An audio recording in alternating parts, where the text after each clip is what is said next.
Dalam 4.000 hektar hutan di kawasan Ibu Kota Nusantara atau IKN terdapat aktivitas tambang ilegal. Kepala Otorita IKN, Basuki Hadi Mulyono bilang akan ada operasi rutin agar kawasan hutan IKN tidak ada aktivitas ilegal. Pernahkah kamu berpikir berapa besar uang negara yang hilang karena tambang-tambang ilegal yang dibiarkan bertahun-tahun oleh rezim lama? Data menunjukkan kerugian negara akibat tambang ilegal mencapai sekitar 38 triliun rupiah per tahun. Angka itu bukan asumsi, melainkan hasil perhitungan resmi dari berbagai lembaga, termasuk Kementerian ESDM. Dan lebih parahnya, kebocoran itu terjadi selama lebih dari 1 dekade. Bayangkan, selama 10 tahun, ratusan triliun rupiah lenyap tanpa jejak. Uang yang seharusnya bisa membangun sekolah, rumah sakit, dan membantu masyarakat miskin, justru raib akibat praktik kotor yang dibiarkan begitu saja. Salah satu contoh nyata adalah kasus di Ketapang, Kalimantan Barat, yang merugikan negara lebih dari 1 triliun rupiah hanya dari satu lokasi tambang emas dan perak. Badan Pemeriksa Keuangan juga pernah menemukan kerugian sekitar 488 miliar rupiah dari penambangan batubara ilegal di satu wilayah saja. Itu baru satu daerah, belum termasuk tambang liar di Kalimantan Timur, Sulawesi, Papua, dan Sumatera. Yang lebih mengejutkan, aktivitas tambang ilegal bahkan merambah kawasan strategis seperti Ibu Kota Negara Nusantara dengan nilai kerugian mencapai 5,7 triliun rupiah. Beberapa analis bahkan memperkirakan total kebocoran mencapai ratusan triliun rupiah jika dihitung dari seluruh komoditas tambang ilegal di Indonesia. Masalahnya bukan hanya uang. Tambang ilegal juga merusak hutan, mencemari sungai, dan menghancurkan mata pencaharian warga. Jutaan hektar lahan produktif berubah jadi lubang-lubang raksasa tanpa tanggung jawab siapapun. Dan disinilah tantangan besar pemerintahan sekarang. Rezim sebelumnya telah meninggalkan warisan masalah besar izin palsu, aparat yang tutup mata, dan sistem pengawasan yang lemah. Kini, pemerintahan Pak Prabowo harus menanggung beban berat untuk menutup semua kebobrokan itu dan memastikan kekayaan alam kembali ke tangan rakyat, bukan mafia. Sejalan dengan yang diucapkan Bosman Mardigu, semua kebocoran ini bukan hanya soal tambang ilegal, tapi karena sistem yang sengaja dibiarkan rusak selama bertahun-tahun. Selama akar masalahnya belum dibersihkan dan pemain lamanya masih berkuasa, maka kebocoran ini akan terus terjadi, hanya berganti wajah, bukan berhenti.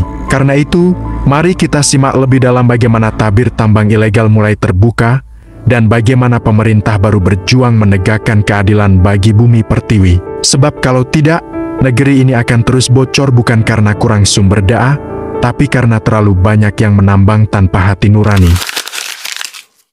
Tanah jarang atau rare earth bernilai 300 triliun rupiah di lokasi pertambangan ilegal disita negara di wilayah Bangka Belitung, di mana selama ini digarap secara ilegal, memanfaatkan 6 smelter yang kini telah disita juga oleh tim Satgas Penambang Liar. Kita tahu, tanah jarang yang belum diurai tersebut nilainya sangat besar. Sudah bertahun-tahun dicuri yang negara tidak dapat apa-apa. Tanah jarang itu mengandung monasit. Diperkirakan 1 ton monasit bisa bernilai ratusan ribu dolar, bahkan sampai 200 ribu dolar. Atau jumlah itu bila dirupiahkan bernilai 3,3 miliar per ton. Sementara di kawasan smelter ilegal itu, Presiden Prabowo memperkirakan terdapat 40 ribu ton monasit.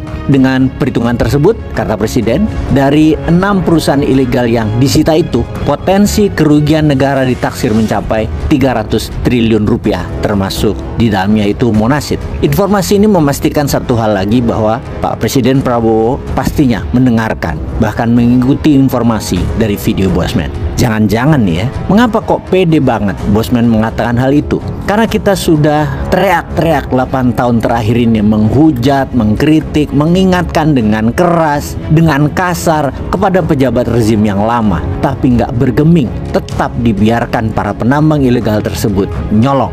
Negara ini pada rezim dulu dibodohi Tiongkok, dan pejabatnya yang melindungi pengusaha Tiongkok adalah memang antek Tiongkok, bukan pecinta tanah air Indonesia. Walaupun dia jenderal, faktanya dia melindungi tambang yang produksinya diambil oleh Tiongkok. Ya, dia dikategorikan sama, dia maling, atau lebih tepatnya dia mendukung tanah air kita dicuri asing, khususnya Tiongkok. kita ke rare earth seperti narasi di awal. Rare earth atau unsur tanah jarang adalah kelompok 17 unsur kimia yang terdiri dari 15 unsur lantanida ditambah skandium dan yttrium. Meskipun disebut jarang, unsur-unsur ini sebenarnya cukup melimpah di kerak bumi, tapi jarang ditemukan dalam konsentrasi tinggi. Mereka memiliki sifat unik yang membuatnya sangat berharga dalam berbagai industri termasuk elektronik, otomotif, komunikasi, data center, dan tentunya pertahanan, persenjataan. Rare earth memiliki sifat-sifat unik seperti kemagnetan, konduktivitas listrik, dan fluoresensi yang membuatnya sangat berguna dalam berbagai aplikasi teknologi tinggi. Dan rare earth ini juga bukan produk tambang, tapi harus di-crack atau diurai karena mineral rare earth tadi nempel pada mineral utama. Misalnya timah sebagai mineral utamanya pasti ditempeli banyak rare earth. Nah, dulu sewaktu rezim kemarin itu timah yang kita ekspor itu kan nggak murni 99,99%, tapi yang dikirim adalah bongkahan yang mengandung timah, katakanlah 20% kandungan timahnya atau 50% deh.